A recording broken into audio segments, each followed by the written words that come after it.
year was 1815. The mood in Canada was uneasy. In the preceding 40 years, the country had twice been invaded by the United States, and there was no reason to believe that there wouldn't be other invasions in the years to come. The first of the two attacks had come in 1775, when the American Revolution attempted to include Canada in its revolt against Britain. But the Americans failed in Canada, and the 13 colonies went on to form their new country without a 14th colony to the north. Now there were two nations on the map, with what appeared to be a clear-cut boundary as far west as the Mississippi. But the West, the Ohio-Mississippi Triangle, remained a source of friction. The Indians there, friendly to Britain, were hostile to American settlers. And in Washington, the war hawks insisted that the only way to put an end to the trouble was to drive the British out of Canada. They wanted to annex the country to the north once and for all. And there were other grievances against Britain that gave them the excuse. So there was another assault on Canada beginning in 1812. But once again, after 3 dreary years of war, the Americans failed. Now, Canada's hopes for favorable boundary revisions in Maine, at Niagara, and in the West could flicker again. But soon it was the American war hawks who were doing the celebrating.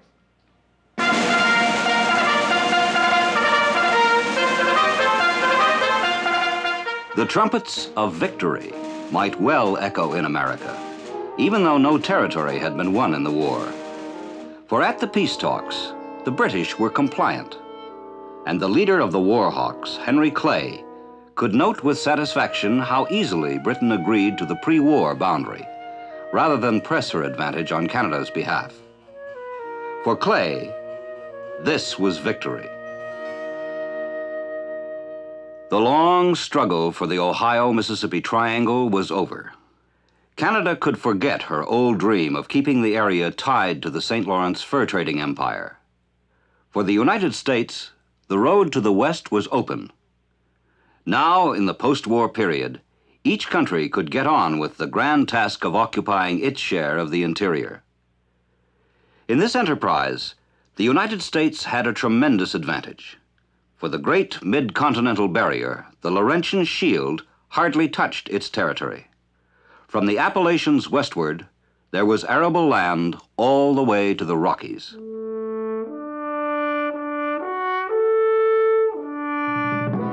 The Indians were still strong here, but east of the Mississippi, the Americans were now in control.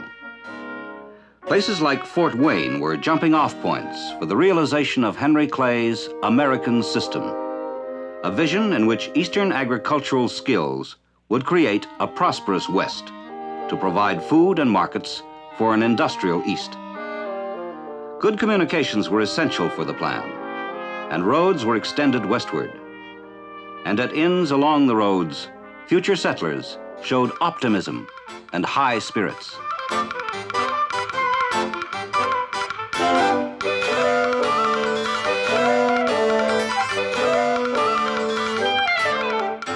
Settlers from the eastern cities and farms, from every walk of life, rich and poor, educated and illiterate, all were lured on by the great American dream of making a fresh start that would lead to prosperity. And so a new and settled world arose in the old regions that Canada had coveted, with sites for fast-growing towns of tremendous potential, like Chicago, New Harmony, Indiana, Detroit, long a British outpost, Pittsburgh, on the much-contested Ohio. In the unfolding drama of continental development, Canada cut a far less impressive figure than her neighbor. For one thing, she had only 1/16 the population of the U.S., strung out along the shores of the St. Lawrence and lower lakes. Her metropolis, Montreal, was a modest town with an uncertain economic future. Far smaller still was Upper Canada's capital, York. Another Canadian disadvantage was the Laurentian Shield, an immense low plateau of rock that hindered westward expansion. Had it not been there, Canada too would have had an open door to the Rockies. But there it was, remorselessly blocking the road. Yet there was an area that did escape the Shield, an area bordering the waters from Lake Ontario to Lake Huron. And here there was growth. Over the next 2 decades, these limited but fertile lands attracted many settlers in both Upper and Lower Canada, and the country grew substantially.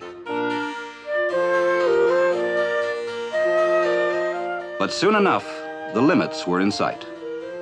As in the United States, the homesteaders turned their eyes to the west, though here they saw only the forbidding face of the Shield. 1,000 miles of rock, muskeg, lakes, and rivers before a Canadian could find open land, where the Indian hunters still reigned supreme.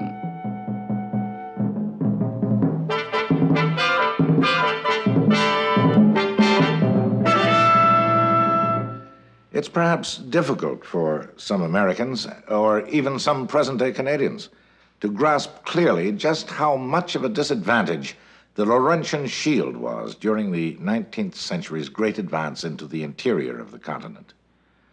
Let's look again at just what it did to Canada. The existence of the Shield eliminated the possibility of agriculture in the whole area parallel to the rich sweep of American states from Indiana to Minnesota. Thus, there could be no equivalent Midwest for Canada. So, for almost half a century after Upper Canada was settled, the only Midwest for Canadians was in the United States. Yet the harsh and forbidding Shield was not useless. Even though it was an impenetrable barrier to the settler, it was for others a familiar home with a unique and well-mastered way of life.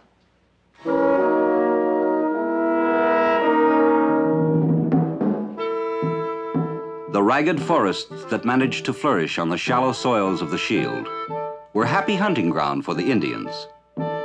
And the prizes they pursued had valuable furs, like the sleek, shimmering otter, the luxurious mink, the wolverine, and above all, the beaver, whose pelt had done so much to build up the trade of Quebec and Montreal. Angrily, the fur merchants of Montreal had watched their operations diminish south of the Great Lakes as the United States consolidated its hold. But taking perseverance as their motto, they had created the Northwest Company in the very year the American Revolution had ended. They would trade in other areas, these determined entrepreneurs, who were mostly Scotsmen, with names like Fraser and McTavish, McGilvray and Mackenzie. Working for the Scottish traders were French-Canadian voyageurs and coureurs de bois, left behind from the great days of New France. Hardy professionals, all of them, they once again plied their trade through the wilderness, this time in the service of English-speaking merchants who sent them forth from Montreal.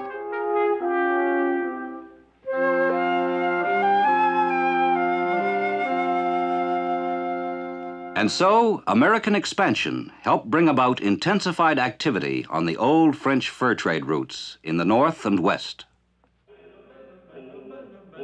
Starting out from Lachine, near Montreal, the voyageurs headed west in their big canoes, their paddles keeping time to the old French songs.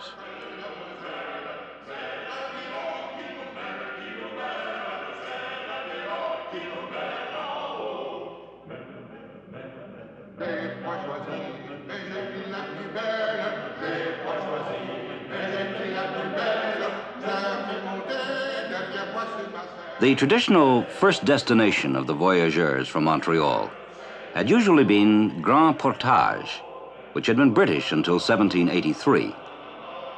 This depot on Lake Superior was the best gateway to the Northwest.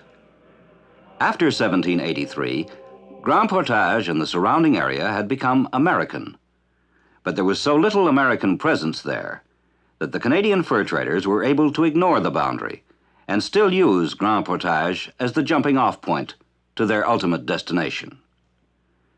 It was one of several posts that were illegally occupied by Britain. But in 1794, these forts were abandoned under Jay's Treaty.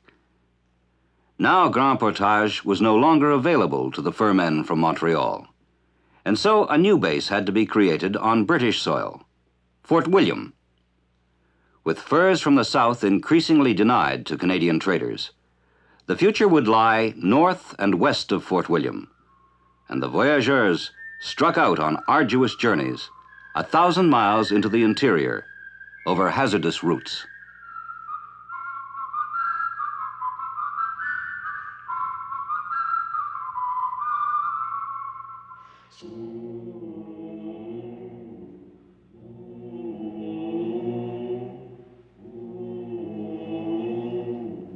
These were dangerous byways, but the urge for profit was strong, so there was perseverance.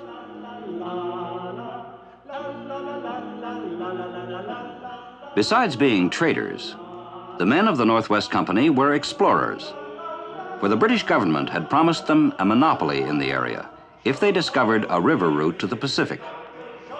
And so it was that the first crossing of the Rockies, after one of the most incredible journeys ever recorded, was achieved by a young Nor'wester, Alexander Mackenzie, who became the first man to cross the continent overland, 10 years before his closest American rival. And after gazing out on the waters of the Pacific, Mackenzie proudly recorded his feat for all to see.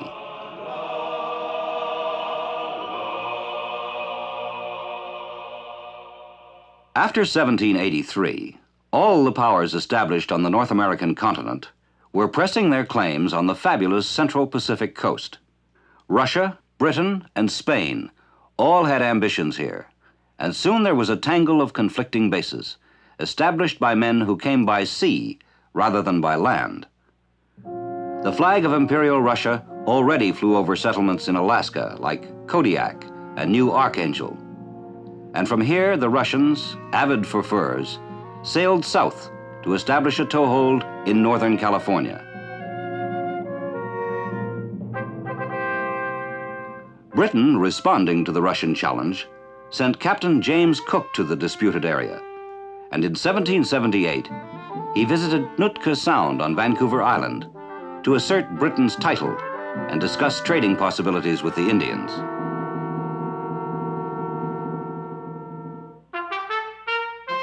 Imperial Spain, though declining in power, was roused by these actions to make provocative claims to the whole northwest coast. And in 1789, these led to a dangerous clash with British traders at Nootka. But the threat of war made the Spanish back down. A few years later, Captain George Vancouver strengthened Britain's position by making the first thorough survey of the coast. And in 1808, Simon Fraser found a river to the Pacific, soon after the discovery of the headwaters of the Columbia by David Thompson. Like the French before them, the Nor'westers were driven westward by Hudson's Bay Company competition to the north and fears of American advances to the south.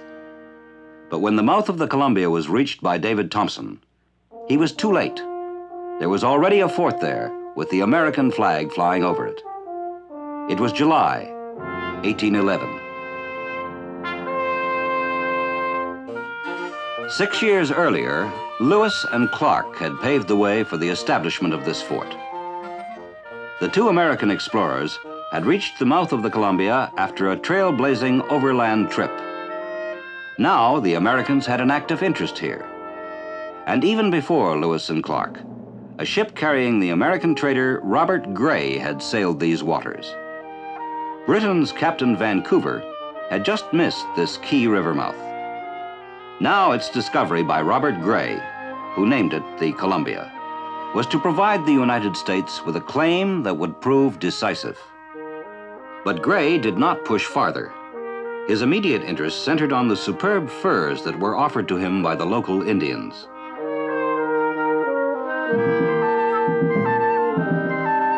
These rich pelts soon attracted John Jacob Astor, most ambitious of the American fur traders. Early in 1810, after a long voyage in the Pacific and near disaster, his ship finally entered the mouth of the Columbia, and his men established a permanent post called Astoria.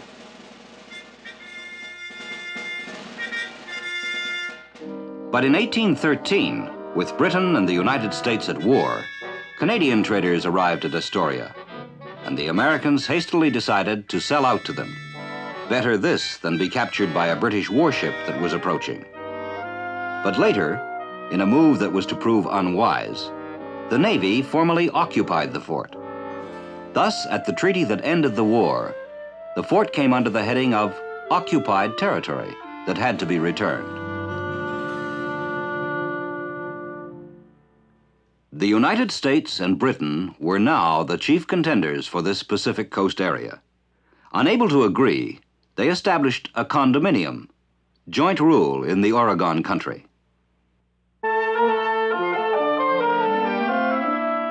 Meanwhile, in Montreal, the end of the War of 1812 intensified the city's economic worries. The fur barons had long tried to prevent and then to delay the consolidation of American power south of the Great Lakes. But now it was firmly established. The Ohio-Mississippi Triangle would never again be part of the historic Canadian fur trade. And strategic Michilimackinac, captured by Canadians during the war, was now returned. Never again would it serve Canadian enterprise. The building of Fort Snelling in Minnesota symbolized the end of the old order. For the purpose of this installation was to supervise the Indians, and this meant, in effect, their expulsion westward, out of the way of the settlers. Thus, the unhappy Indians, under the stern eye of the United States Army, would take leave of their Canadian fur trader friends. It was the end of a partnership that went back 2 centuries, a partnership of mutual profit and respect.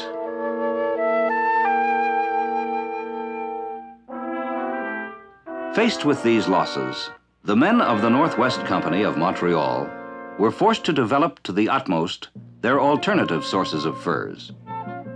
For many years, their canoes had gone west over long and hazardous routes that stretched all the way to the Pacific. They traversed an empire even greater than that which had been lost to the south. Now, with almost desperate energy, the Nor'westers struggled to hold this empire together and exploit it as never before.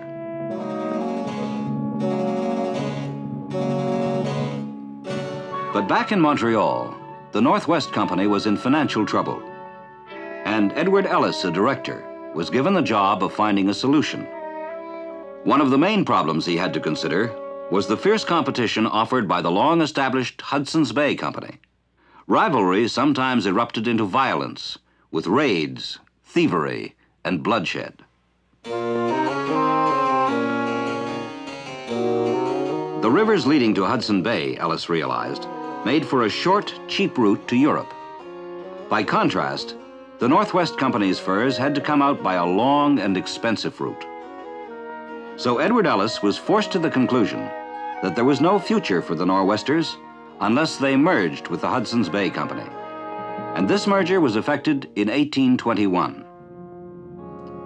For Ellis and the directors of the Northwest Company, it was salvation. But for Montreal, it seemed a serious blow.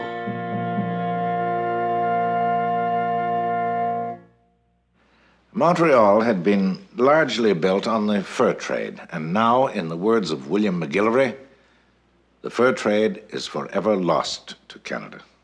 McGillivray was in a position to know, for he was a leading member of the Northwest Company. Now it was the Hudson's Bay Company, which was British, not Canadian, that would dominate the trade and rule the West, thanks to its short route to Europe. The Northwest Company was finished. But it will never be forgotten, for it was the first Canadian organization to span the continent.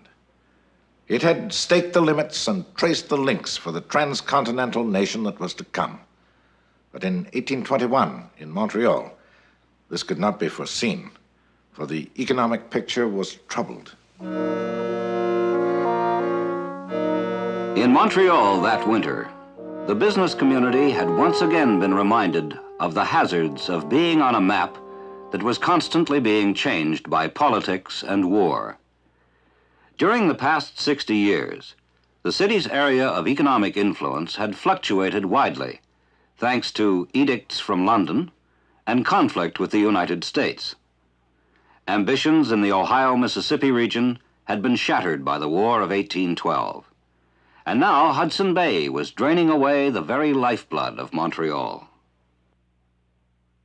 For Montreal's merchants, the division of Canada into two provinces had made things even more difficult.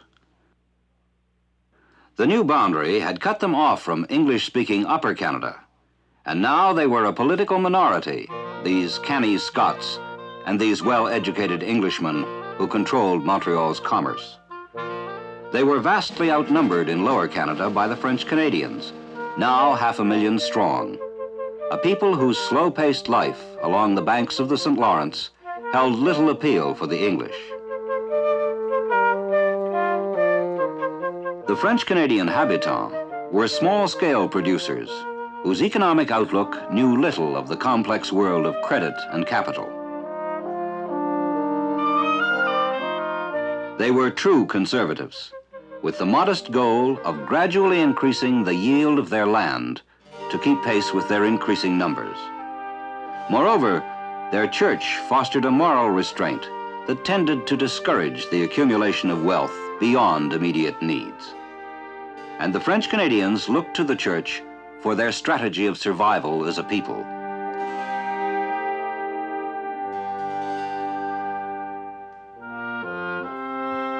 In Montreal harbor, the winter ice symbolized the discontent of the English.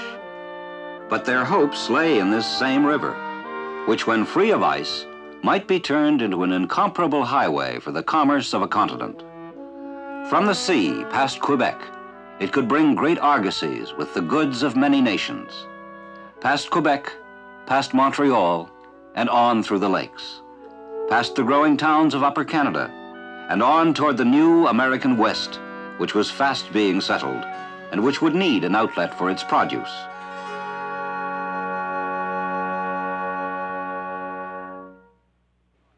The American West might be closed to exploitation by Canadian fur traders, but could it not still be part of the commercial system of the St. Lawrence? Surely the river was the best link between inland American markets and British markets. And surely Montreal's halfway position could make it an indispensable middleman. From the growing American Midwest would flow staple exports like lumber, wheat, and flour. These would come to Montreal, where they would be reloaded into larger ships and move on down the river and across to England. In return, from industrial England would come a flow of manufactured goods, again transshipped at Montreal to ports on the Great Lakes. Montreal would be the entrepot, the depot for the distribution centers of the American West. It was a continental vision, embracing both the United States and the new communities emerging from the Canadian forests.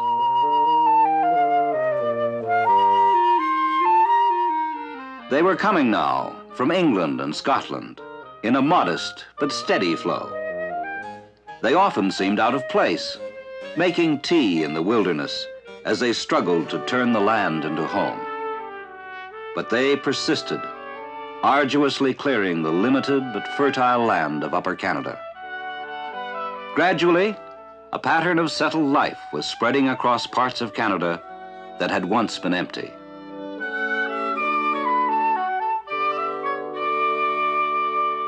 They transformed the land with weirs and spillways, taming it as the fur traders before them had never done.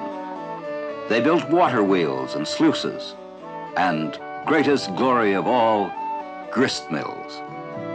For these people soon had products to sell, like potash, grain, and flour. And thanks to its durability, there was a growing demand in Britain for Canadian lumber. But as for her ambitions to exploit the St. Lawrence route, Canada soon found that the international boundary was a troublesome obstacle. Canada had hoped that American goods transshipped at Montreal would be considered Canadian and would benefit from tariff preferences granted by Britain to her colonies. But in London, Parliament was unwilling to give Americans Canadian privileges, and Britain refused to go along with the schemes of the Montreal merchants. So the grand design for a trade route would have to be based solely on the natural advantages of the St. Lawrence. But there were formidable obstacles.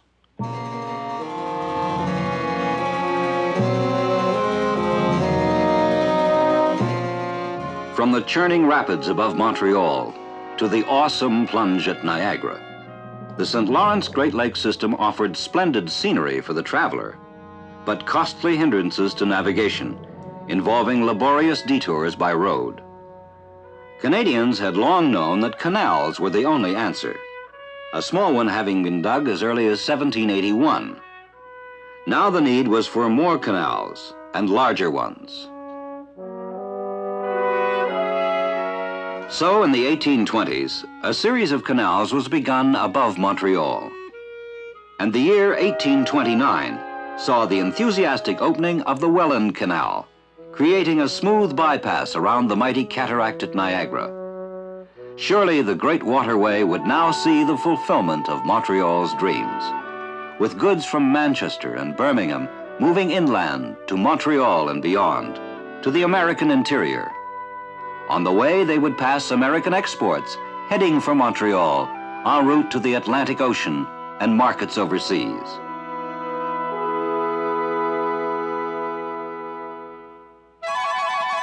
But the Americans were also interested in navigation, and they too had something to cheer about.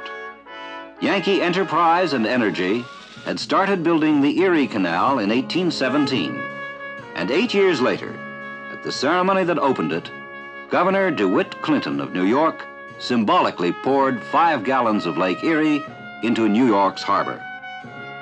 The Great Lakes had been linked with a great port on the Atlantic. Here was easy access to the American West for goods brought by ships of all nations. The Erie Canal started at Buffalo and cut across to Albany. From here to New York was an easy trip down the Hudson River. Thus the Hudson, historic rival of the St. Lawrence, captured the lively new trade with the Midwest.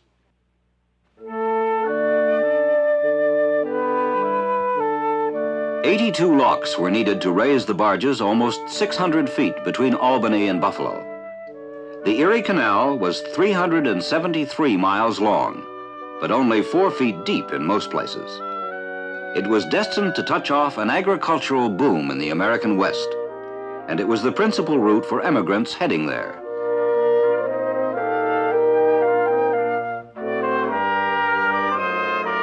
The new canal was a tremendous success, and its great beneficiary was the year-round ice-free port of New York. Now New York's wharves were crowded with a substantial part of the cargoes that Canadians had confidently expected to attract to the docks of Montreal.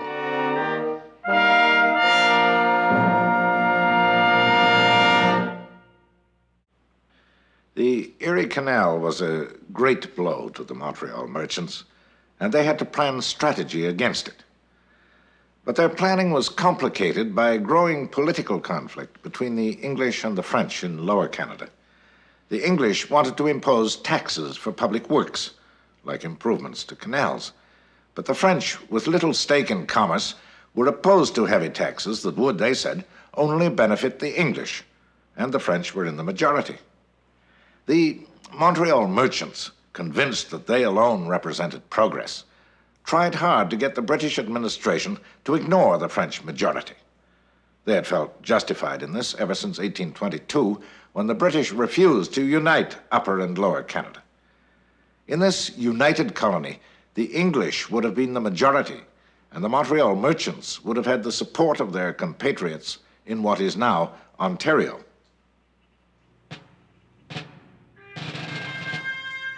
It was in Upper Canada that the great defense against American invasion had been conducted in the War of 1812.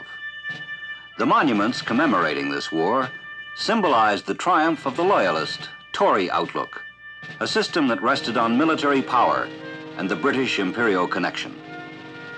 The self-righteousness of this system was reflected in the faces of its leaders, an oligarchy that came to be known as the family compact. For these men, the epitome of evil was the popular democracy of the United States. For America, the serpent had raised the hideous banner of armed rebellion, and the indignities that the Tory loyalists had suffered in the American Revolution still rankled in the memories of the rulers of Upper Canada.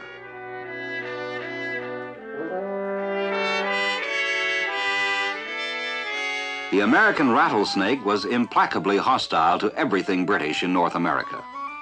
It had tried to strangle Canada twice. Surely there might be a third attempt.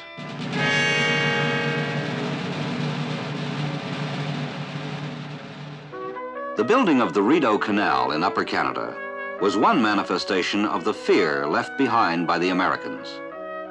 It was built at Loyalist urging and with British funds, and the elaborate engineering involved meant costs that were astronomical by the standards of the day. And its main purpose was defense against the United States.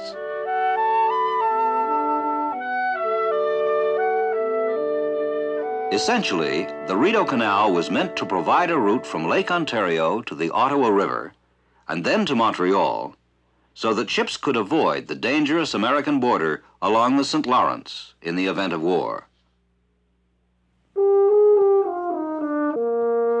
In the 1820s and 1830s, immigration to Upper Canada from Scotland and England was encouraged, rather than immigration from the United States. These British settlers, it was felt, would make far less trouble for the authorities than would Yankee Democrats, like those who had come to Canada in earlier decades. Yet this frontier, in many ways, resembled the larger American frontier, and it bred the same individualism and independence. And the desire for democracy found energetic leaders in men like William Lyon Mackenzie and Marshall Spring Bidwell. In Washington, Canada's radicals saw not a devil, but a hero in President Andrew Jackson, champion of the people in the struggle against the dragons of high finance and privilege.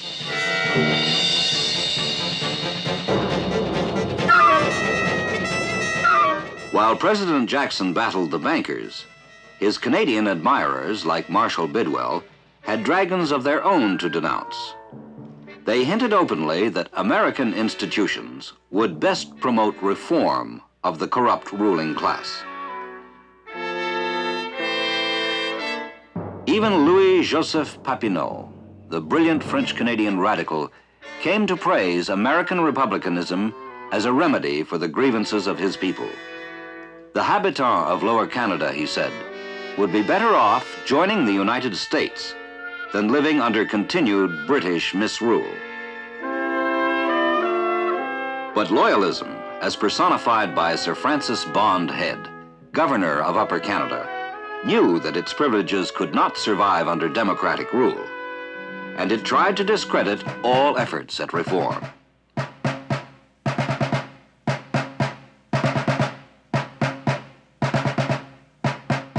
Ruthlessly, loyalist propaganda sought to brand any admiration for American ideas as disloyal and lawless.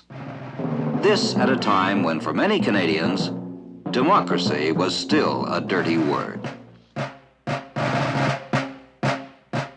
With this propaganda, the Tories prevailed, and there was no reform. For William Lyon Mackenzie, there was now no choice but rebellion. And in 1837, his badly organized men faced loyalist forces at Montgomery's Tavern. But they were defeated after a few volleys. But in Lower Canada, the rebellion was more substantial. Here, ill-armed but courageous habitants fought pitched battles against well-trained regulars. But here, too, defeat was inevitable.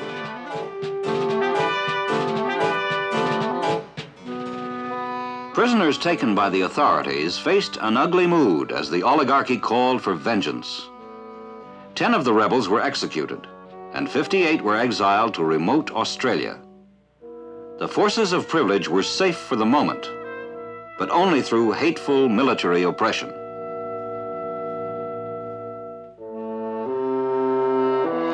In Upper Canada, rebels pursued by Tory vengeance squads fled across icy Lake Ontario to the United States, cheered on by American admirers waiting on the shore. And in border towns from Vermont to Michigan, the rebels denounced British oppression in Canada in terms that seemed to echo the spirit of 1776. Aroused by this, many Americans were eager to join Mackenzie's Army of Liberation, which was savagely caricatured by the nervous Tories. In Upper Canada, a big price on Mackenzie's head reminded him of the gallows that awaited. But he compounded his sedition by proclaiming a Canadian republic on a little island in the Niagara River. For about a month, Mackenzie and his followers defied the authorities by occupying Navy Island.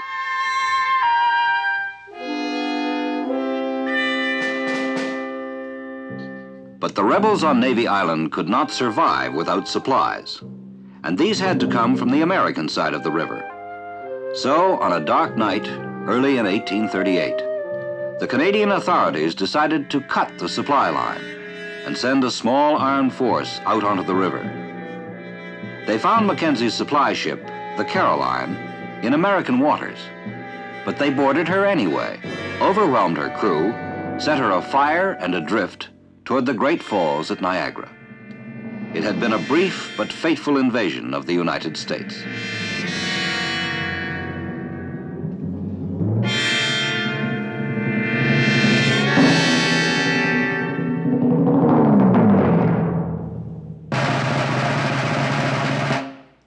American border towns blazed with indignation, and at Cleveland there was a convention of a militant organization called the Hunters' Lodges, which sought revenge for the Canadian invasion and the final elimination of British rule in North America. The Hunters' Lodges claimed 50,000 members from Maine to Wisconsin. At their Cleveland convention, they proclaimed a Republic of Canada and laid plans for an army of invasion.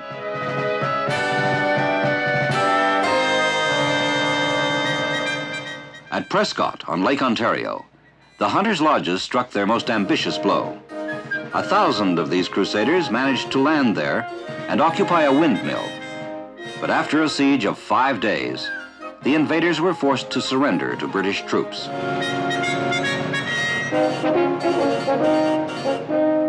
There were other attacks at border points, but they were small and easily repelled. In Canada, however, there was alarm that these skirmishes might grow into full-scale war.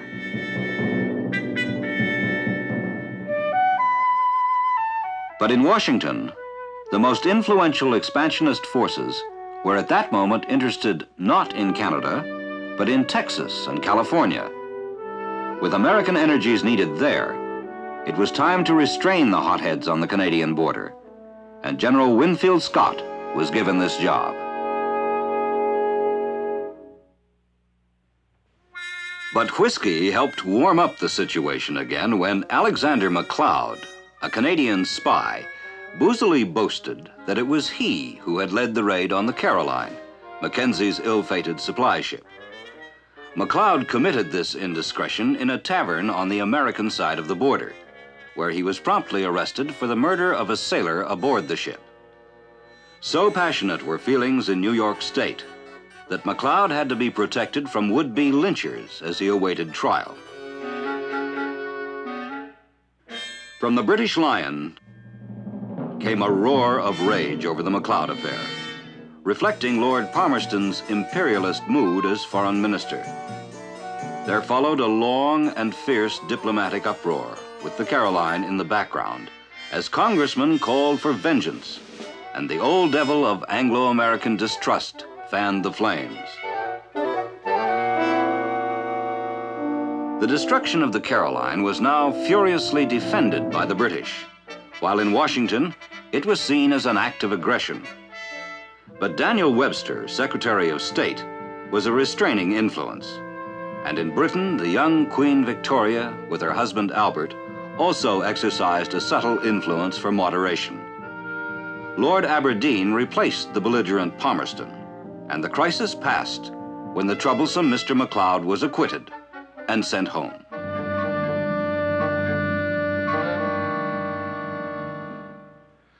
The 3 years following the rebellion in Canada had seen a dangerous deterioration in relations between Britain and the United States.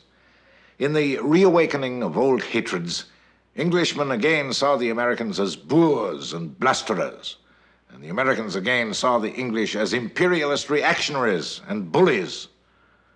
Yet those who opposed war managed to prevail. It was even whispered that McLeod's acquittal involved collusion by Washington in the mysterious disappearance of key witnesses. Clearly, there were powerful forces at work on both sides that didn't take war lightly. But before Canada could breathe more easily, the threat of war flared once again, this time over territory at the borderline. By now, clearly marked boundary posts delineated most of the long frontier from Lake of the Woods to the Atlantic, as agreed upon after the American Revolution. But the boundary remained ill-defined between Maine and New Brunswick, with much dispute over vague geographical references in the peace treaty.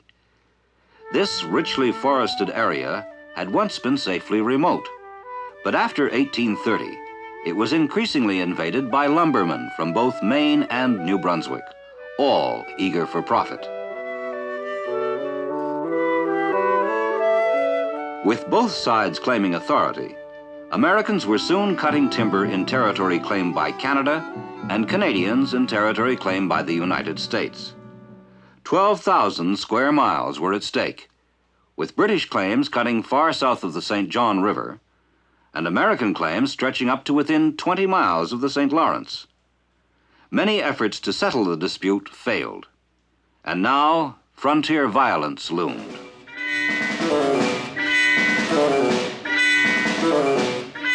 In the winter of 1839, 50 amateur warriors from Maine ended up in a New Brunswick jail.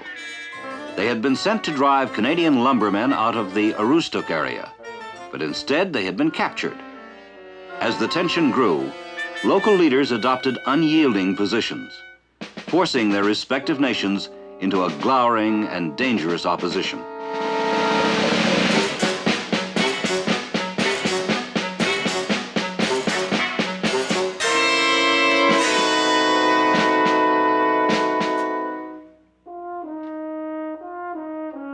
Lord Ashburton, assigned by London to negotiate a settlement, had no illusions that the ambitious claims of New Brunswick could ever be made palatable to the state of Maine. For the British saw Maine as a rambunctious Indian, with an all-or-nothing attitude toward Britannia.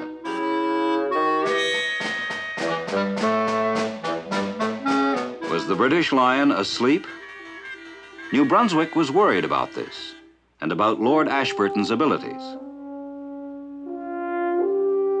But Daniel Webster, negotiating for the United States, knew that the grandiose claims of the state of Maine could never be accepted by Britain. The answer lay in compromise, for Webster realized that Ashburton had at least to preserve the vital British military route from the Atlantic to the shores of the St. Lawrence. Otherwise, American guns would be very close to this vital waterway, for Maine's claim stretched far north. So Ashburton found his American counterpart to be eminently reasonable, although Maine saw Webster as a drunken nincompoop. In the end, a treaty gave Maine 7/12 of the disputed area, and New Brunswick 5/12, a decision that disappointed local people on both sides. The imperial lion had truly been asleep, in the person of Lord Ashburton, according to a disillusioned New Brunswick. But for Maine, the lion was a very clever cat indeed, and Daniel Webster was the dunce.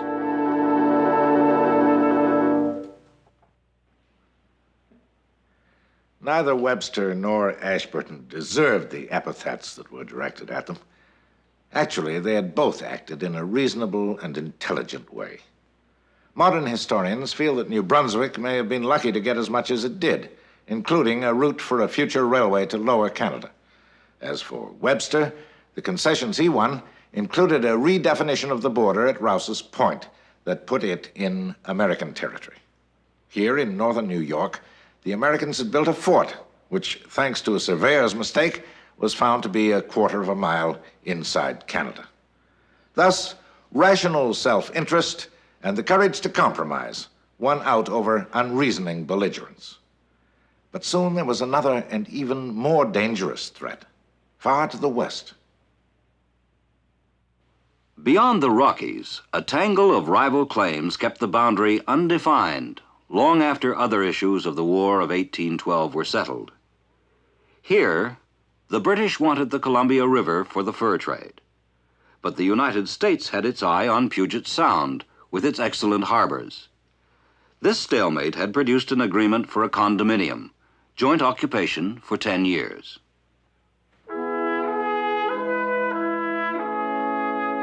But it was joint occupation in name only, for there were very few Americans in the Oregon country, while Canadians were as busy as ever with the fur trade. And the ambitious plans of Sir George Simpson, governor of the Hudson's Bay Company, kept British commerce dominant.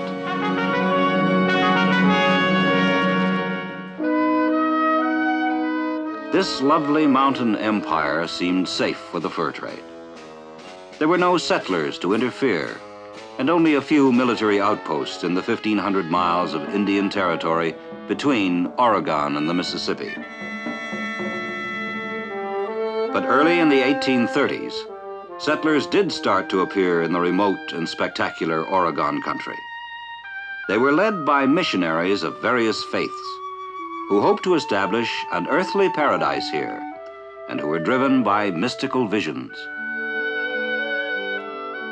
The missionaries hoped to build up their utopias in an unspoiled land with the help of unspoiled Indians. But they were to face every kind of difficulty, including Indian indifference and hostility.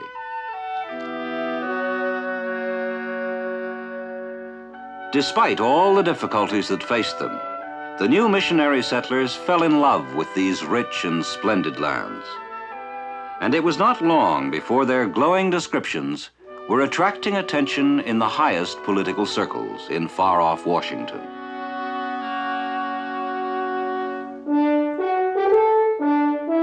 At Fort Vancouver, the Hudson's Bay Company had its headquarters for fur trading in the Pacific Coast area. And the chief administrator here, Dr. John McLaughlin, was anything but pleased by the influx of settlers. It had been bad enough to see Astoria return to the Americans after the War of 1812. But now, settlement presented an even greater threat to the fur trade. Still, immigrants to Oregon got a grudging welcome from McLaughlin, even credit and supplies, for he believed this to be part of the price of joint British-American rule. But McLaughlin's cooperation was criticized by other Hudson's Bay officials, who argued that the company's traditional opposition to settlement should be maintained at any cost. However, there were others like Sir George Simpson, governor of the company, who accepted McLaughlin's warning that any extreme course could bring violence from the Americans. In its new mood, even the company tried farming at Fort Vancouver, but without success, proving perhaps that the fur trade and settlement were forever incompatible.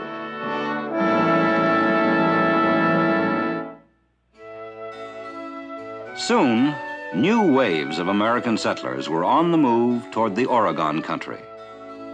A trickle became a river, and then a flood.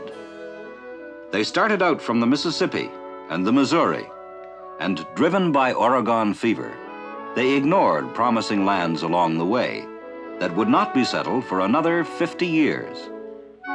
By the mid-1840s, the first towns were starting to appear in Oregon.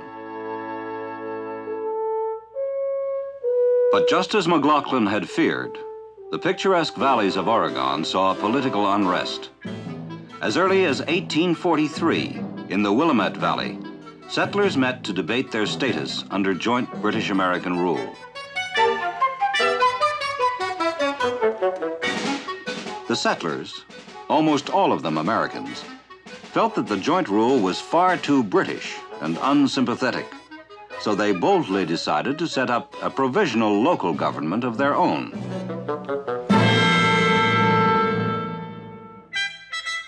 Meanwhile, in Washington, expansionists like Senator Thomas Hart Benton could now make a national issue of the Oregon question and pose as champions of a Miss Oregon who was cruelly oppressed by Queen Victoria.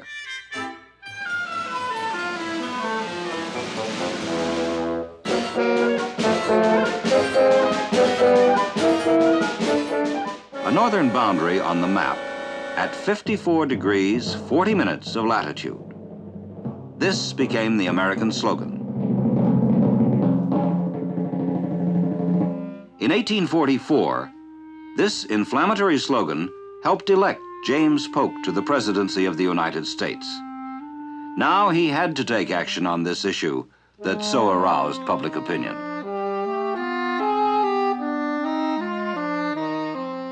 "5440 took in about half of what is now British Columbia.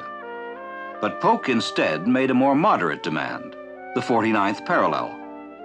He confronted Britain with this solution, but when this was turned down by Queen Victoria's government in London, Polk reverted to the extremist line. Yankee Doodle Polk, it seemed to the British, thought he was taunting a benign, doddering Britannia with his warlike cries. But could he be sure that the lion wouldn't bite? Englishmen were confident of John Bull's strength. Polk was just an upstart and a bluffer. Men like Palmerston, who would rather bully than be bullied, were only too ready to fight. And so another war seemed all too likely between the lion and the eagle.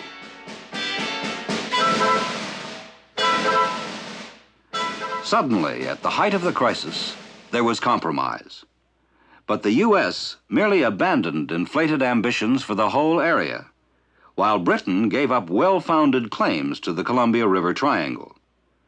President Polk had been a good poker player, for in the end, he got what he had really wanted all along, a boundary from the Rockies to the ocean that followed the 49th parallel.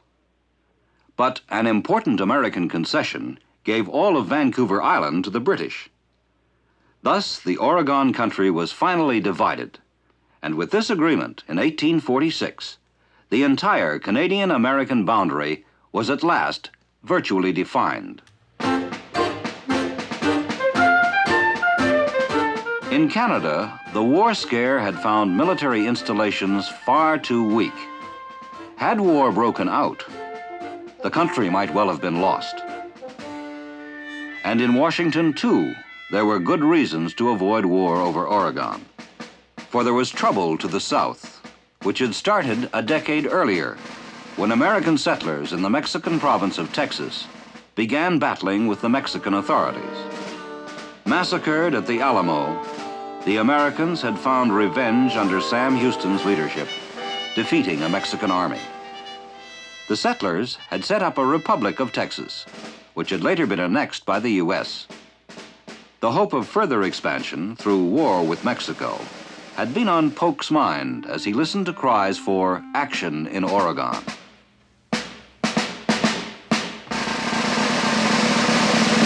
The American Senate itself had seen bitter debate between 5440 expansionists and 49ers.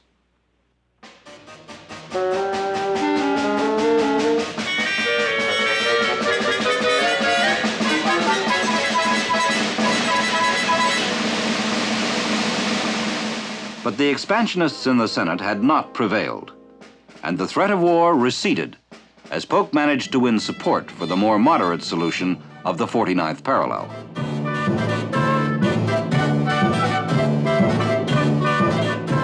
Now Polk could turn to his real target, and the brash energies of Yankee imperialism could be fully devoted to snipping away at Mexico. And for John Bull, this diversion helped preserve for him a goodly share of the Oregon country. During the war scare, weary British troops had reinforced the remote outpost of Fort Garry in what is now Manitoba.